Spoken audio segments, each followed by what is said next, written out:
السلام علیکم dear viewers, welcome ہے آپ کا آپ کے اپنے چینل میں۔ اگر آپ نے چینل سبسکرائب نہیں کیا تو کر لیجئے، شکریہ۔ کمنٹ کر کے اپنی رائے ضرور دیا کریں۔ آئیے کہانی شروع کرتے ہیں۔ فجر کا وقت تھا۔ بغداد کی سب سے بڑی مسجد کے ٹوٹے ہوئے مینار پر ایک نوجوان کھڑا ہوا۔ اس نے اذان دی۔ آواز میں کپکپاہٹ ضرور تھی مگر ایمان کی ایک چمک بھی تھی۔ پورے شہر میں لوگ جاگ اٹھے۔ ایک بڑھیا اپنے بیٹے کو جھنجھوڑتے ہوئے کہہ رہی تھی، بیٹا اٹھو، اذان ہو گئی ہے۔ یہ وہی آواز ہے جو بغداد کو زندہ کرے گی۔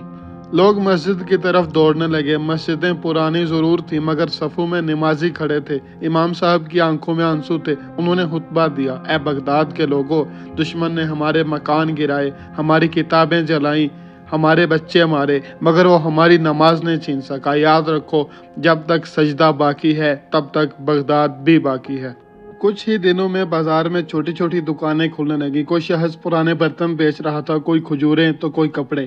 ایک کم سن لڑکی اپنی ماں کے ساتھ ٹوٹی ہوئی چھت کے نیچے روٹی بیچ رہی تھی۔ ایک خریدار نے پوچھا، بیٹی تم یہاں کیوں بیٹھی ہو؟ لڑکی مسکرا کر بولی، یہی جگہ ہمارا پرانا گھر تھا، میں چاہتی ہوں کہ میرا باپ جہاں مارا گیا وہ جگہ پھر سے زندہ ہو جائے۔ یہ چھوٹی چھوٹی باتیں بغداد کی فضاؤں میں نئی جان ڈال رہی تھیں۔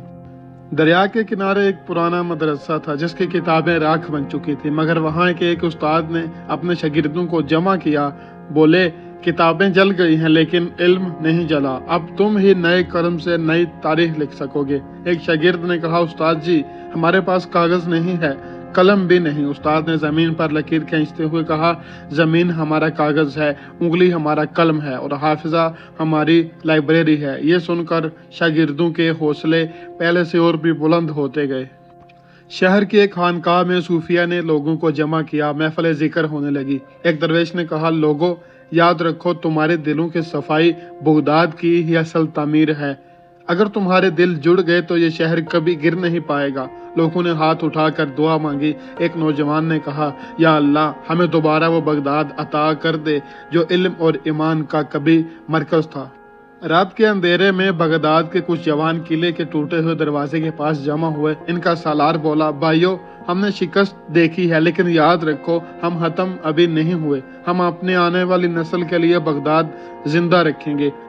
ایک بزرگ وہاں کھڑے تھے، وہ بولے، یاد رکھو بیٹو، اندلس میں بھی ہمارے بھائی شکست کے بعد اٹھے تھے، انہوں نے اپنے علم اور ہمت سے کئی برس تک اندلس کو زندہ رکھا۔ بغداد بھی دوبارہ اٹھے گا اگر ہم ہمت نہیں ہاریں گے۔ بغداد کی عورتیں بھی پیچھے نہیں رہی تھی۔ ایک ماں اپنے بیٹے کو کندھے پر ہاتھ رکھ کے کہہ رہی تھی، بیٹا جب میں مر جاؤں تو میرے کفن پہ یہ لکھ دینا۔ یہ وہ ماں تھی جس نے بغداد کے سپاہی کو جنم دیا تھا۔ ایک اور عورت اپنے شوہر سے کہہ رہی تھی، تم لڑو، میں تمہارا حوصلہ بنوں گی۔ مہینوں بعد بغداد میں پہلی عید آئی۔ لوگوں نے پرانے کپڑوں کو دھو کر پہنا، ٹوٹے گھروں کے بیچ نماز ادا ہوئی۔ خطیب نے کہا، یہ عید اس بات کی گواہی ہے کہ بغداد اب بھی زندہ ہے۔ دشمن چاہے کچھ بھی کر لے، ہم ختم نہیں ہوں گے۔ نماز کے بعد لوگ ایک دوسرے سے گلے ملے، بچے خوشی سے کہے لگانے لگے۔ ایک بوڑھی عورت نے کہا، آج لگتا ہے کہ بغداد پھر سے زندہ ہو گیا ہے۔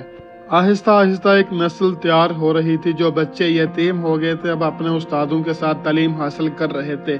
ایک شاگرد نے استاد سے کہا، استاد جی ہم کب دوبارہ دنیا کو دکھائیں گے کہ بغداد اب بھی زندہ ہے؟ استاد نے کہا، بیٹا وہ دن قریب ہے، علم اور ایمان کی شمع ایک بار پھر بغداد کو دنیا کا روشن ترین شہر بنائے گی۔ اس وقت بھی فضا میں اندلس کی یادیں گونجتی تھیں۔ قرطبہ، گرناطہ اور اشبیلیہ جیسے شہروں کی مثالیں بغداد کے لوگوں کو حوصلہ دیتی تھی۔ وہ جانتے تھے کہ اندلس میں بھی مسلمانوں نے کبھی علم و فن، تعمیرات و عدل اور انصاف کی وہ داستانیں رقم کی تھی جنہوں نے یورپ کی تقدیر بدلی۔ یہی یادیں بغداد کے لوگوں کے دلوں میں امید جگاتی تھی کہ اگر روشنی ایک جگہ بجھ جائے تو دوسری جگہ وہی چراغ پھر سے روشن ہو سکتا ہے۔ بغداد میں جب عباسی خلافت کا سورج ڈل چکا تھا تب مصر اور شام میں نئی طاقتیں ابھرنے لگیں۔ مملوک سلطانوں نے منگولوں کو عین جلال الدین اور عین جالوت کی جنگ میں روک کر یہ پیغام دیا کہ اسلام صرف شکست کھانے کے لیے نہیں بلکہ ہر اندھیری رات کے بعد ایک نیا سویرا ہے۔ اسی دوران علماء کرام اور صوفیہ نے بغداد میں دوبارہ درس و تدریس کے چراغ جلانے شروع کیے۔ مدرسے، لائبریریاں اور خانقاہیں آہستہ آہستہ آباد ہونے لگیں۔ کارواں سراؤں میں پھر سے قافلے آنے لگے۔ ریشم، مثالاجات اور کتابیں ایک بار پھر سے بغداد سے شام، ایران اور ہند